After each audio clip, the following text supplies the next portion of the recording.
अपनी पाठशाला में आप सबका स्वागत है। सबसे पहले सभी टीचर्स को मेरा प्रणाम। अभी तक हमने 25 बोल में से 6 बोल समझे हैं। अब आगे के बोलों के लिए और आज की क्लास प्रारंभ करने के लिए सबसे पहले मैं आमंत्रित करती हूँ मंजू जी महाजन को। आप सभी को मेरा सादर जय जिनेन्द्र। नमस्कार। मंत्र महामंत्र इसलिए है कि यह आत्मा का जागरण करता है। हमारी अध्यात्म यात्रा इससे संपन्न होती है।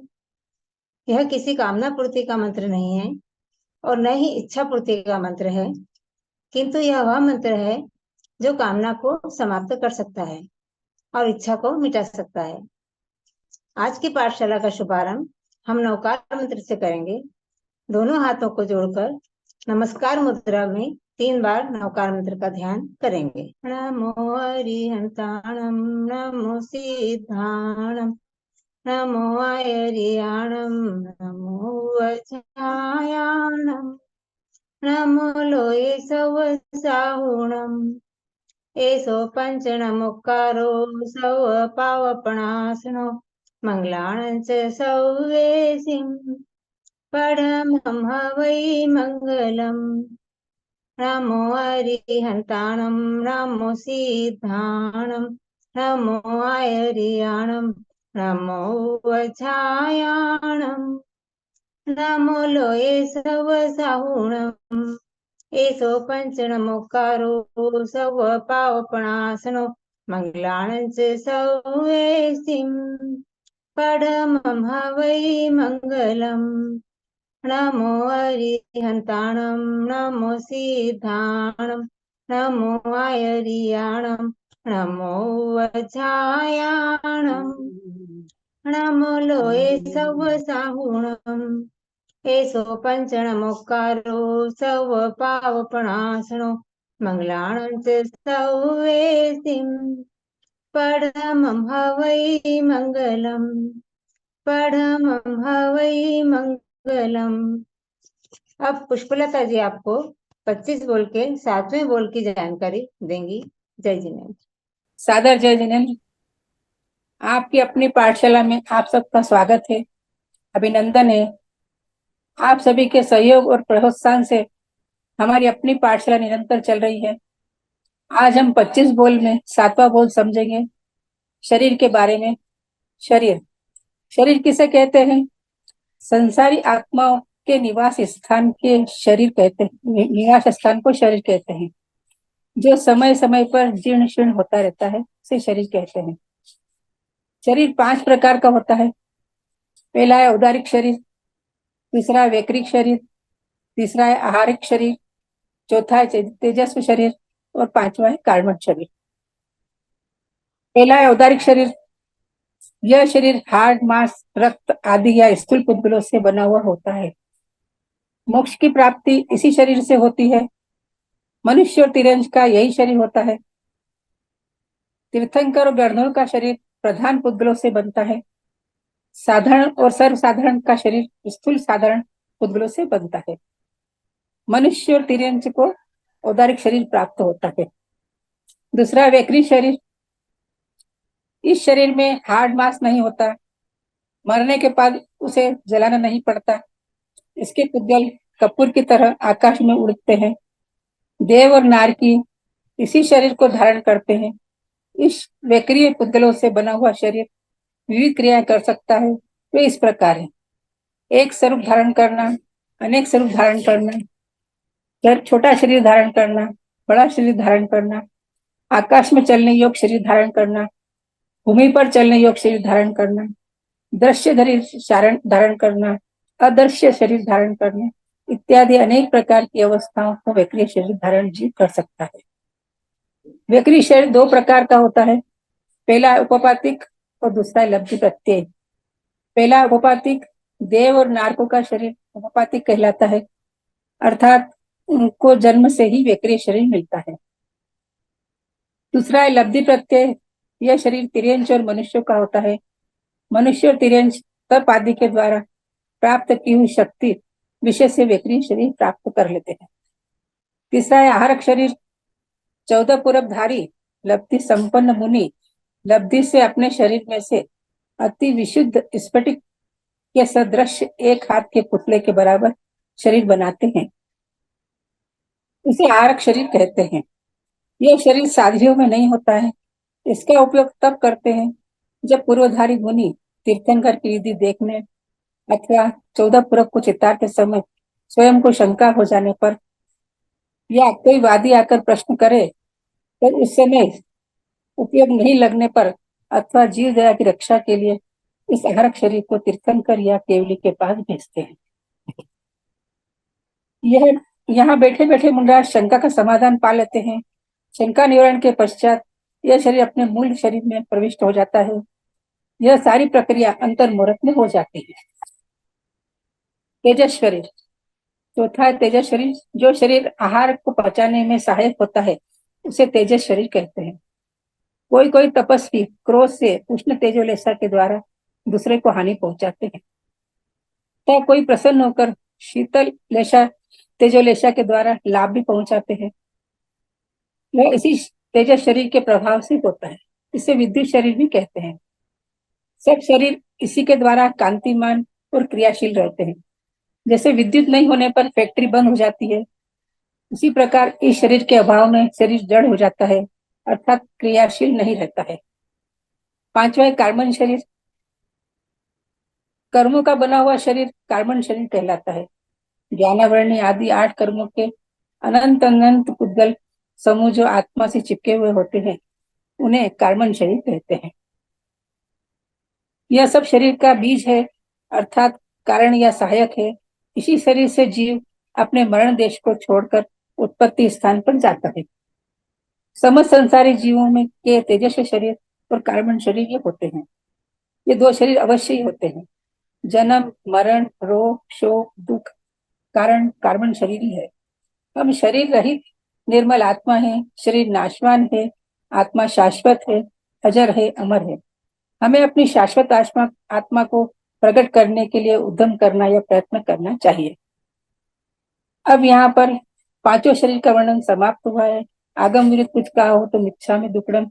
अब राजकुमारी जी आपको 8वें बोल के बारे में समझे। जय जी। अभी तक आपने 7 बोल सुने। अब 8वां बोल प्रस्तुत करती हूँ। 8वां बोल है योग 15। पहले हम समझेंगे योग किसे कहते हैं। जीव के साथ मन वचन और काया का जुड़ना योग है, अथवा मन वचन काया की प्रवृत्ति से आत्म प्रदेशों में जो स्पंदन होता है उसे योग कहते हैं। आत्मा के सहयोग के बिना अकेले मन वचन और काया काम नहीं कर सकते। अतः संसारिक आत्मा का मन वचन और काया के द्वारा क्रिया के साथ जुड़ना योग कहलाता है। योग के निमित्त से ही आत्म प्रदेशों में कंपन होता है और उससे आत्मा के साथ कर्म का बंधन होता है। इनकी शक्ति अच्छी भी होती है और बुरी भी होती है। जब आत्मा धर्म ध्यान और शुक्ल ध्यान का चिंतन करती है तो मजबूत हथौड़ा बनकर कर्मों का अनादिकाल की चट्टानी तोड़ देता है, और जब आर्त ध्यान और रौद्र ध्यान में लग जाए तो आत्मा पर कर्मों की चट्टान को लाद देता है। योग कर्मों का प्रवेश द्वार है। योग 15 होते हैं, 4 मन के, 4 वचन के और 7 काया के। 4 मन के सत्य मन योग, असत्य मन योग, मिश्र मन योग, व्यवहार मनोयोग। 4 वचन के सत्य भाषा, असत्य भाषा, मिश्र भाषा और व्यवहार भाषा। 7 काया के औदारिक शरीर का योग, औदारिक मिश्र शरीर का योग, वैक्री शरीर का योग, वैक्री मिश्र शरीर का योग, आहारक शरीर का योग, आहारक मिश्र शरीर का योग और कार्मण का योग। 4 मन के सत्य मनोयोग, पदार्थ के यथार्थ यानी जो सत्य है उसके स्वरूप का चिंतन करना सत्य मनोयोग है।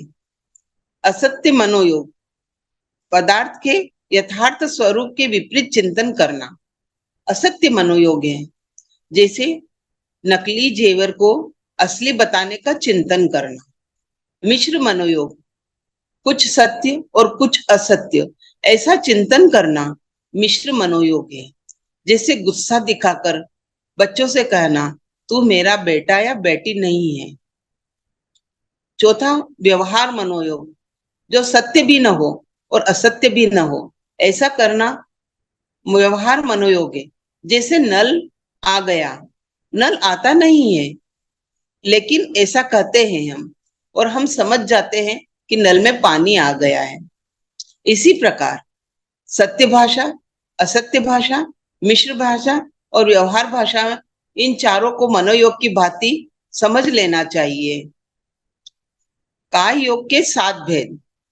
औदारिक काय योग, मनुष्य और तिर्यंचों में शरीर पर्याप्ति पूर्ण होने के बाद औदारिक शरीर में जो हलन चलन आदि क्रियाएं होती है उसे औदारिक शरीर काय योग कहते हैं।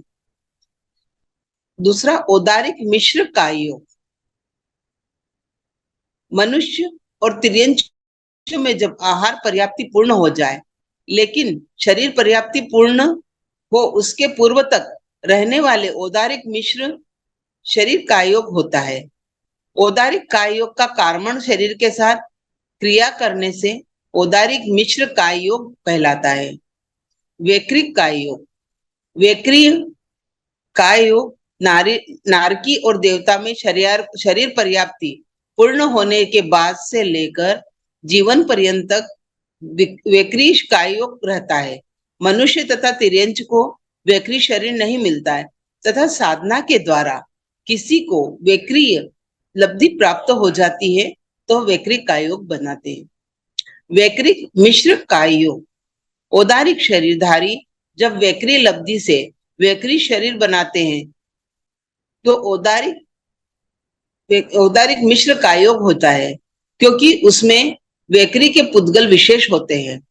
नारकी देवता जब भी उत्तर वैक्री करते हैं तब वैक्री मिश्र काय योग कहलाता है। आहारक काय योग, 14 पूर्वधारी मुनिराज अपनी आहार लब्धि से जो आहारक शरीर बनाते हैं, बनाकर तीर्थंकरों के पास शंका निवारण के लिए भेजते हैं, उसमें जो गमनागमन आदि की जो क्रियाएं होती है उसे आहारक काय योग कहते हैं। आहारक मिश्र काय योग, आहारक लब्धिवंतनकार जब आहारक शरीर बनाते हैं उस समय आहार शरीर की पर्याप्ति पूर्ण न हो तक के अंतर मुहूर्त काल में होने वाली क्रिया को आहारक मिश्र काय योग कहेंगे। कार्मण काय योग, जीव जब एक भव से दूसरे भव में जाता है तो वक्र गति में एक समय अथवा 2 समय तक अनाहारक रहता है। उस समय जीव की होने वाली क्रिया कार्मण काय योग कहलाती है। इस तरह हमने योगों के बारे में जाना। भवों को घटाने की दिशा में लगे योग हमें इस सुयोग की मंजिल तक पहुंचाने में सहायक बनते हैं। अतः वह दिन हमारा धन्य होगा जब हम अपने योगों का सदुपयोग कर सिद्ध बुद्ध मुक्त बनेंगे। अब आपको आशा जी आए और वो आपको आगे का बताएं। जय जिनेन्द्र। जय जिनेन्द्र, सभी को मेरा सादर नमन। अभी आपने 8वें बोल को समझा, इसमें योग 15 थे। अब हम 9वां बोल समझेंगे। 9वां बोल है उपयोग 12। 5 ज्ञान, 3 अज्ञान और 4 दर्शन, ये 12 उपयोग। उपयोग क्या है? जीव की ज्ञान और दर्शनात्मक चेतना शक्ति की प्रवृत्ति को उपयोग कहते हैं। अर्थात जीव जिस चेतना शक्ति के द्वारा वस्तु के सामान्य एवं विशेष रूप का ज्ञान करता है, उस ज्ञान करने की क्रिया को उपयोग कहते हैं। योग में तन, मन और वाणी का मुख्य व्यापार होता है, जबकि उपयोग में जीव की चेतना का मुख्य स्थान होता है। जीव का लक्षण उपयोग होने से जीव की पहचान उपयोग से ही होती है। उपयोग सभी संसारी और सिद्धों में पाया जाता है। उपयोग के मूल रूप से 2 भेद हैं, ज्ञान उपयोग और दर्शन उपयोग। ज्ञान उपयोग के 8 भेद हैं, 5 ज्ञान और 3 अज्ञान। अब हम पहले ज्ञान समझेंगे। मति ज्ञान, इंद्रिय और मन की सहायता से रूपी अरूपी पदार्थों का सीमित मात्रा में जो विशेष बोध होता है उसे मति ज्ञान कहते हैं। जाति स्मरण ज्ञान भी इसी में शामिल होता है। इसमें अपने पिछले संगी के 900 जन्मों तक की भी बात जाति स्मरण ज्ञान द्वारा जानी जा सकती है। अब है श्रुत ज्ञान, शब्दों को सुनकर, पढ़कर, चिंतन मनन कर अथवा संकेत से रूपी अपरूपी पदार्थों को सीमित मात्रा में होने वाला अथवा शब्द आश्रित जो ज्ञान होता है उसे श्रुत ज्ञान कहते हैं। मति ज्ञान और श्रुत ज्ञान में थोड़ा अंतर है। मति ज्ञान में शब्दों का उल्लेख नहीं होता है, वह स्वयं के लिए ही लाभकारी होता है, जबकि श्रुत ज्ञान में शब्दों का उल्लेख होता है और यह खुद के लिए और अन्य के लिए भी लाभकारी होता है। मति ज्ञान से सिर्फ वर्तमान की जानकारी होती है, जबकि श्रुत ज्ञान से तीनों काल का बोध होता है। मति ज्ञान में सामान्य रूप से पदार्थों को जाना जाता है, जबकि श्रुत ज्ञान में मति ज्ञान द्वारा जाने गए विषयों को अच्छी तरह से जाना जा सकता है। तीसरा है अवधि ज्ञान। इंद्रिय और मन की सहायता के बिना साक्षात आत्मा से होने वाले सभी रूपी पदार्थों के मर्यादित ज्ञान को अवधि ज्ञान कहते हैं। यह ज्ञान देवों और नारकों में जन्म से ही होता है तथा संगीत पंचेंद्री और गर्भज मनुष्य में कर्मों के क्षयक्षम से यह ज्ञान होता है। तीर्थंकर भगवान में तीन ज्ञान जन्म से ही होते, मति ज्ञान, श्रुत ज्ञान और अवधि ज्ञान, और दीक्षा लेने के बाद उन्हें मन पर्यव ज्ञान भी हो जाता है। अब हम चौथा समझेंगे मन पर्यव ज्ञान।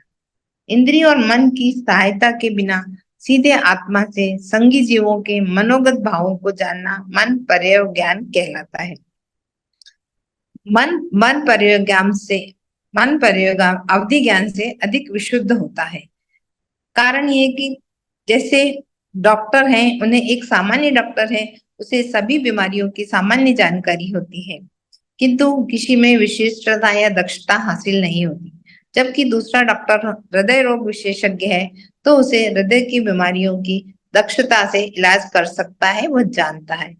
इसी प्रकार अवधि ज्ञान से अधिक क्षेत्र को जाना जा सकता है, लेकिन मन पर्यव ज्ञान से अधिक विशुद्धि से जाना जा सकता है। अवधि ज्ञान के स्वामी चारों गति के जीव हो सकते हैं, जबकि मन पर्यव ज्ञान केवल संगी मनुष्यों को ही होता है। पांचवा है केवल ज्ञान। सभी द्रव्यों की सभी पर्यायों को एक साथ सीधा आत्मा से परिपूर्ण रूप से जानना केवल ज्ञान कहलाता है। सभी द्रव्यों की वर्तमान, भूत और भविष्य की सभी अवस्थाओं को सीधे आत्मा से बिना किसी सहायता से परिपूर्ण रूप से जानना केवल ज्ञान कहलाता है। केवल ज्ञान ज्ञानावरणी कर्मों के संपूर्ण रूप से क्षय होने पर प्रकट होता है। शुरू के चार ज्ञान, मति ज्ञान, श्रुत ज्ञान, अवधि ज्ञान और मन पर्यव ज्ञान, ये आने के बाद जा भी सकते हैं, लेकिन केवल ज्ञान एक बार हो जाता है तो फिर वापस नहीं जाता है। ये पांचों ही ज्ञान समीकृत हुई जीव को ही होते हैं। अब हम समझेंगे कि तीन अज्ञान क्या होते हैं। अज्ञान से यहाँ हमारा तात्पर्य अनजानेपन या मूर्खता से नहीं है, अपितु जो मिथ्यात्व युक्त ज्ञान होता है उसे ही अज्ञान कहते हैं। अज्ञान तीन है, मति अज्ञान, श्रुत अज्ञान और विभंग ज्ञान। विभंग ज्ञान या अवधि अज्ञान भी कह सकते हैं। मति अज्ञान सम्यक दर्शन के अभाव में मन और इंद्रियों की सहायता से जो रूपी अरूपी पदार्थों की सीमित रूप से जानकारी होती है उसे मति अज्ञान कहते हैं। इसी प्रकार श्रुत अज्ञान भी मिथ्यात्व को सुनने, पढ़ने, मनन करने से जो ज्ञान प्राप्त होता है उसे श्रुत अज्ञान कहते हैं। विभंग ज्ञान मिथ्यादर्शी को जो आत्मा से रूपी पदार्थों की मर्यादित जानकारी होती है उसे विभंग ज्ञान या अवधि अज्ञान कहते हैं। ज्ञान अज्ञान में सिर्फ दृष्टि का ही फर्क है। इस प्रकार ये 8 ज्ञान पूर्ण है। अब है दर्शन उपयोग। दर्शन उपयोग के 4 प्रकार है। चक्षु दर्शन समझेंगे हम पहले। चक्षु इंद्रिय की सहायता से जीवों की मति श्रुत ज्ञान के पूर्व जो सामान्य बोध होता है अथवा अनुभूति होती है उसे चक्षु दर्शन कहते हैं। दूसरा है अचक्षु दर्शन। चक्षु इंद्रियों को छोड़कर शेष 4 इंद्रियों और मन की सहायता से अर्थात कानों से सुनकर, नाक से सूंघकर, जीभ से चखकर, शरीर से छूकर और मन से चिंतन मनन कर मति श्रुत ज्ञान के पूर्व जो पदार्थों का सामान्य बोध होता है उसे अचक्षु दर्शन कहते हैं। तीसरा है अवधि दर्शन। इंद्रिय और मन की सहायता के बिना मात्र आत्मा की शक्ति से मर्यादा पूर्वक रूपी पदार्थों का जो अवधि ज्ञान से पूर्व जो सामान्य ज्ञान होता है उसे अवधि दर्शन कहते हैं। इसी प्रकार केवल दर्शन। केवल ज्ञान होने से पूर्व तीन कालवर्ती सभी द्रव्यों का सामान्य रूप से जानना केवल दर्शन कहलाता है। गर्भज मनुष्यों में 12 ही उपयोग पाए जाते हैं, लेकिन सिद्ध भगवान में सिर्फ केवल ज्ञान और केवल दर्शन 2 उपयोग पाए जाते हैं। इस प्रकार यह उपयोग का वर्णन पूर्ण हुआ। इस 9वें बोल से हमें यह समझना चाहिए कि मैं भी जीव हूँ, क्योंकि जीव में ज्ञान और दर्शन रूप उपयोग मेरे अंदर भी वही गुण विद्यमान है। जीव की शुद्ध दशा मात्र ज्ञाता दृष्टा भाव रखना है। संसार वर्धक आरंभ समारंभ विषय कषायों में कार्यों यह आत्मा का स्वाभाविक गुण नहीं है। अतः मुझे भी इनमें प्रीति नहीं रखना है, समभाव रखना है। यह भाव ही मुझे मेरी आत्मा को सिद्ध दशा में ले जा सकता है। ऐसा दृढ़ श्रद्धान करें और समभावों का आह्वान करें तो हमारा जीवन भी मोक्ष मार्ग की ओर आगे बढ़ सकता है। धन्यवाद। अब जयश्री जी आपको सुभद्रा सती की कहानी सुनाएंगे। जय जिने। आज हम कहानियों की श्रृंखला में 16 सतियों में से सती सुभद्रा की कहानी लेकर आए हैं। बसंतपुरी में इनके पिता जिनदास और माता तत्वमालिनी रहती थी। जब सुभद्रा जी युवावस्था में आई तो माता पिता को उनके विवाह की चिंता हुई। सुभद्रा जी के शांत स्वभाव, माता पिता के अनुशासन में रहने वाली युवती, इस तरह का उनका एक व्यक्तित्व था। बसंतपुरी नगरी में जिनदास जी राजा के मंत्री होने के साथ साथ प्रजा में भी बहुत लोकप्रिय थे। उनका बहुत सम्मान था। एक बार चंपापुरी में शरद ऋतु का मेला लगा। परदेशी वहां पर अपनी दुकानें सजा रहे थे। उन्हीं में एक दुकान बुद्धदास ने भी लगाई थी। मेला घूमने निकली सुभद्रा सखियों के साथ उस दुकान पर भी सामान देखने लगी। सुभद्रा को देखकर बुद्धदास उसे देखता ही रह गया। उसने मन ही मन सुभद्रा को अपनी जीवन संगिनी बनाने का निश्चय कर लिया। किंतु समस्या तब हुई जब बुद्धदास को मालूम हुआ कि सुभद्रा जिनदास जी की पुत्री है, जो अरिहंत और जैन धर्म के मानने वाले हैं और बड़ी कट्टरता से उसे मानते हैं। बुद्धदास जी थे बौद्ध धर्म को मानने वाले।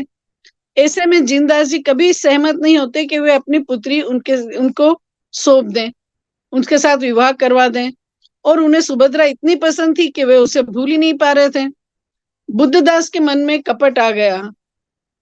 बोले, मैं जिन धर्मी तो नहीं बन सकता, किंतु उसका दिखावा तो कर सकता हूँ।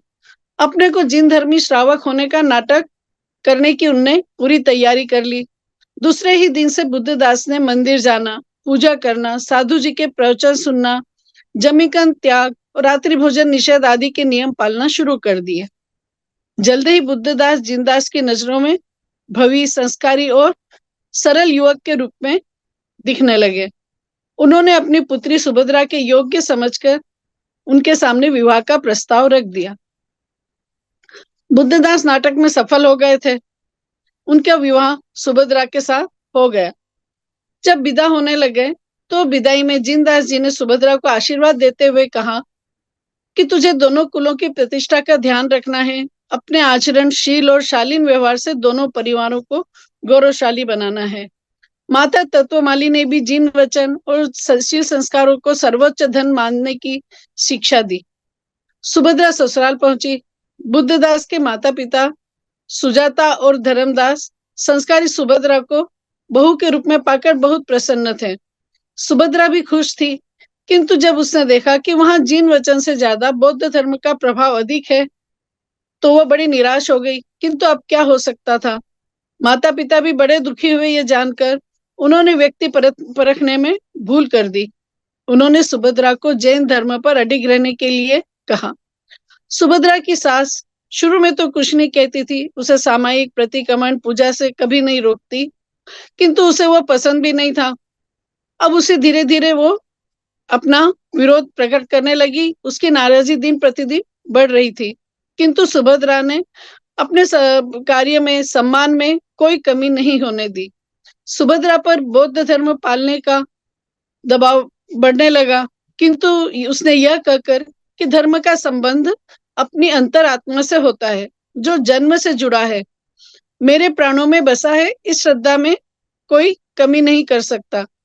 सुजाता के क्रोध और अपमान के साथ वक्त गुजरने लगा। धीरे धीरे पति भी, जिन धर्म विरोधी तो थे ही, वे भी सुभद्रा से नाराज रहने लग गए। लेकिन सुभद्रा विचलित नहीं हुई। सास और पति अवसर तलाशने लगे कि जैसे भी हो, किसी भी कारण से सुभद्रा को घर से निकाल दें। एक दिन एक मुनिवर गोचरी के लिए उस घर में आए। सुभद्रा ने भावपूर्वक आदर सत्कार से आहार बहराया। फिर सुभद्रा ने देखा कि मुनिवर की एक आंख सूज रही है। मुनि तो अपनी पीड़ा बताएंगे नहीं, तो उसने सोचा मुझे ही कोई उपाय कर इनकी पीड़ा दूर करनी चाहिए। दया भावना शुद्ध भावना बनी। अपना मुख मुनि के समीप लाकर उसने जीभ से उनकी आंख में जीभ घुमाकर कर्ण को निकाल दिया। इस प्रयास में उसकी बिंदी मुनि के कपाल पर लग गई। अब क्या था, सास को मौका मिल गया। उन्होंने मुनि को भी बहुत बुरा भला कहा, सुभद्रा पर भी शीलहीन होने का कलंक लगाया, मोहल्ले में हल्ला मचा दिया। आसपास के लोगों ने भी सुजाता को सही मानकर सुभद्रा पर थू थू किया, उसके लिए बातें बनाने लग गए। बात धीरे धीरे पूरी चंपापुरी में फैल गई कि इनके मुनि ऐसे हैं। सुभद्रा को बड़ा दुख हुआ कि उनके कारण मुनि भी कलंकित हो गए। उसने अन्न जल त्याग दिया। जब तक मैं निष्कलंक नहीं मानी जाती, तब तक अन्न जल ग्रहण नहीं करूंगी, ऐसा प्रण कर लिया। बुद्धदास ने भी उसे घर से चले जाने के लिए कह दिया, किंतु सुभद्रा श्रद्धा और विश्वास के साथ नवकार मंत्र का जाप करती हुई अपना काम करती रही। नवकार की अधिष्ठायिका देवी प्रभावित हो गई और सुभद्रा की सहायता करने आ गई। सुभद्रा के सामने आकर उसने सहायता का आश्वासन दिया। सुभद्रा ने उनसे कहा कि आपके इस प्रयास में किसी को कोई नुकसान न पहुंचे, बस आप मेरा कलंक मिटा दो। देवी ने तथास्तु कहा। दूसरे दिन चंपापुरी में एक विचित्र घटना हुई कि नगर के द्वार बंद हो गए। खोलने के सभी प्रयास असफल रहे। जन समुदाय भी परेशान हो गया, क्योंकि वो नगरी से निकल ही नहीं पा रहा था। तब राजा ने विपत्ति जानकर इष्ट देव का स्मरण करना प्रारंभ किया। तभी देववाणी हुई कि कोई सती कच्चे सूत के धागे से छलनी को बांधकर कुएं से पानी निकालकर इन द्वारों पर छिड़केगी, तभी द्वार खुलेंगे। रानी से लेकर दासी, सेठानी से लेकर नौकरानी, सभी स्त्रियों ने प्रयास कर ली, किंतु असफल रहे।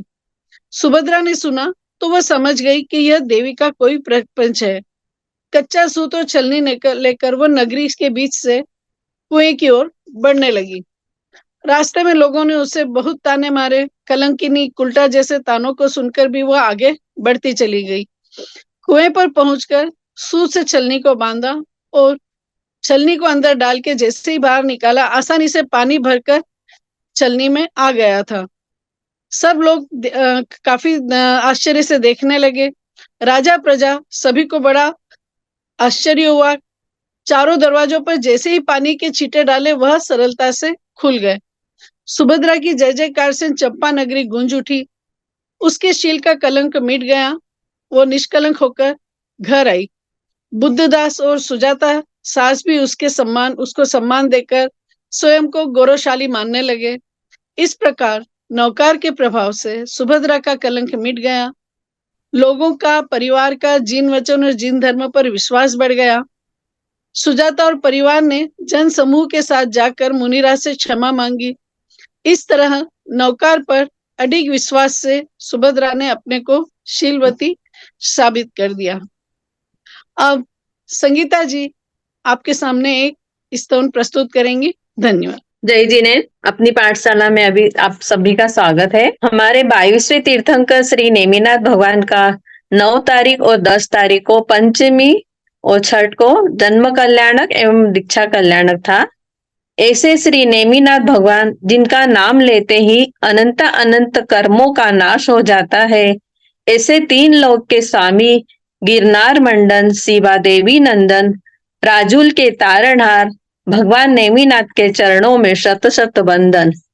तो आइए आज प्रभु के जन्म कल्याण एवं दीक्षा कल्याण के उपलक्ष्य में मैं आपको एक स्तवन सुनाती हूँ। आगे की संगत को छोड़ी राग भरा जग छोड़ दिया, बाल ब्रह्मचारी नेमी जी ने संसार का बंधन तोड़ दिया।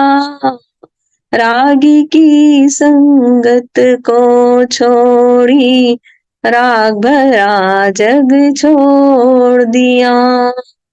शादी करने जब आई तब चारों तरफ थी खुशहाली। पशुओं की पुकार सुनी तब उड़ी थी मुख पर की लाली।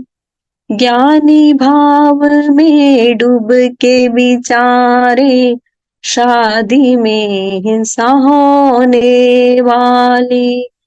दिल में छोटी दया की धारा, दिल में छोटी दया की धारा, तोरण से रथ मोड़ लिया। रागी की संगत को छोड़ी राग भरा जग छोड़ दिया। तोरण से जब रथ फेरा तब राजुल रोई अश्रुधारा। आँख में आंसू भर के पुकारे रुक जाओ जी एक बारा। राजुल छोड़ चले गिरनारे, राजुल भी गई गिरनारा। राजीमती ने दीक्षा लेकर के, राजीमती ने दीक्षा लेकर राग का कुंभा फोड़ दिया। रागी की संगत को छोड़ी राग भरा जग छोड़ दिया। बाल ब्रह्मचारी ने मिजी ने संसार का बंधन तोड़ दिया। रागी की संगत को छोड़ी यादव वंश विभूषण स्वामी कैसी तेरी कहानी थी। रागी मन में रागी बन ऐसी पावन तेरी जवानी थी। नवभव की प्रभु प्रीत को तोड़ी राजुल प्रीत पुरानी थी। कैसी भावना उठ गई मन में, कैसी भावना उठ गई मन में, संयम से मन जोड़ लिया। रागी की संगत को छोड़ी राग भरा जग छोड़ दिया। बाल ब्रह्मचारी ने मिजी ने संसार का बंधन तोड़ दिया। रागी की संगत को छोड़ी नेम युगल ने संयम लेकर केवल ज्ञान को पा लिया। लाखों करोड़ बरस बीते पर यादों का जलता दिया। संतों महंतों शास्त्रों ने भी उनका ही गुणगान किया। वैराग्य भाव से जिसने गाया, वैराग्य भाव से जिसने गाया, कर्मों का फंदा तोड़ दिया। रागी की संगत को छोड़ी राग भरा जग छोड़ दिया। बाल ब्रह्मचारी ने मिजी संसार का बंधन तोड़ दिया। रागी की संगत को छोड़ी रागी की संगत को छोड़। जय जी ने आगे मंजू जी आपको मंगल पाठ का श्रवण कराएंगे। आज आपने 25 बोल के बारे में समझा, सुभद्रा सती की कहानी सुनी, नेम राजुल का स्तवन सुना। अब हम आज की अपनी पाठशाला का समापन मंगल पाठ से करेंगे। गुरु भगवान की आज्ञा से चत्तारी मंगलम, अरिहंता मंगलम, सिद्धा मंगलम, साहू मंगलम, केवली प्रणतो धम्मो मंगलम। चत्तारी लोगोत्तमा, अरिहंता लोगोत्तमा, सिद्धा लोगोत्तमा, साहू लोगोत्तमा, केवली प्रणतो धम्मो लोगोत्तमो। चत्तारी शरणं पवजामि, अरिहंते शरणं पवजामि, सिद्धे शरणं पवजामि, साहू शरणं पवजामि, केवली प्रणतम धम्मम शरणं पवजामि। अरिहंतों का शरणा, सिद्धों का शरणा, साधुओं का शरणा, केवली प्ररूप दया धर्म का शरणा, और न शरणा कोई जो भो प्राणी आदरे अक्षय अमर पद होय। अंगुष्ठे अमृत बसे लब्धि तना भंडार, श्री गुरु गौतम सुमारिये, मन वांछित फलदाता। भावे भाव न भाविये, भावे दीजे दान, भावे धर्म आराधिये, भावे केवल ज्ञान, पावे पद निर्वाण। जय जिनेन्द्र।